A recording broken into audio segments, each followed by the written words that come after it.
It is like a blessing for us. It has given us an opportunity to catch up with other nations. CPEC has provided an opportunity for Pakistan to attract investment, not just from China, because China obviously is the fastest growing economy in the world now. So obviously China is our main hope from where we hope to invite investors. But also because of CPEC, other countries are now looking to invest in Pakistan. I want to just say on behalf of my country that we will be fully supporting CPEC. The whole country is behind CPEC, the whole country supporting it. Initially, CPEC was just a road and a couple of power stations for energy. But now CPEC has gone far ahead. The cooperation between Pakistan and China now has diversified. We are going into agriculture. We've asked the help from China in helping us in agricultural technologies. We are going into science and technology. We know that Chinese universities have developed artificial intelligence. In various technologies, they are far ahead of most of the countries in the world. So we are hoping to get help from there.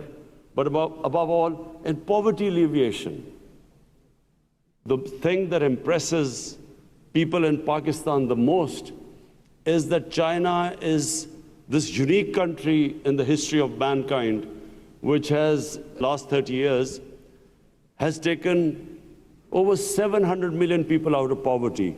So in Pakistan, this is where we seek help from China. We're already collaborating on our poverty alleviation programs. We're looking forward to not just Chinese investment, but specifically investment from China in our special economic zones, which are in the process of being set up in Pakistan.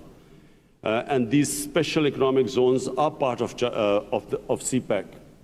And what we are hoping is that in these special economic zones, we would have Chinese relocation of certain Chinese industries, because we have been told that the labor in China has gone up because of the wages have gone up because of your standard of living going up. So we would really benefit from relocation of certain industries in Pakistan, which would of course help us in exports. Actually, how Chinese first, how they industrialized China and how they got foreign investment, how China set up these export zones. So we want to learn from that experience and industrialize Pakistan. So we are looking forward to investment, Chinese investment, and relocation of certain industries which probably have become costly now in China. To achieve economic prosperity,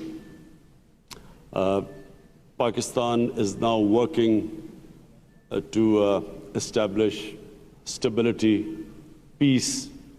It is already trying to sort out how Pakistan can get a peaceful political solution in Afghanistan by getting the Taliban to have dialogue with the Americans and the Afghan government, and hoping, and Pakistan will be hoping, that there is peace in Afghanistan, which will then have stability in Afghanistan. And of course, whatever happens in Afghanistan affects the Pakistan border areas.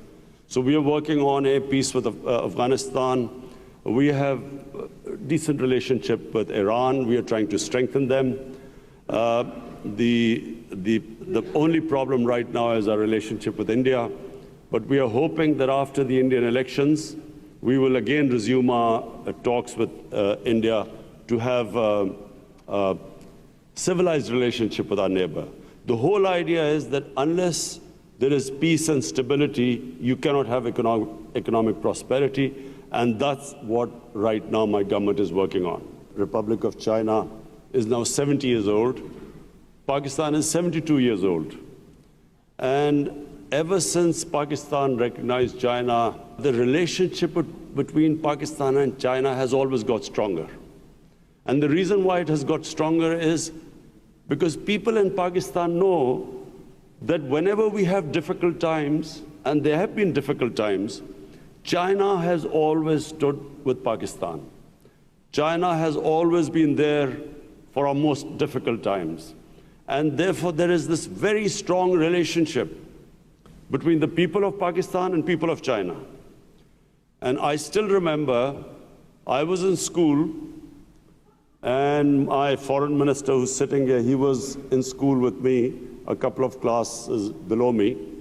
And when Premier Chu En-lai came to Pakistan, my school, we stood out on the main road and waved Chinese flags at him, and we still remember that. Ambassador Shah and Mr. Long, I want to thank you on behalf of my delegation for organizing this lunch and inviting us here. Thank you very much.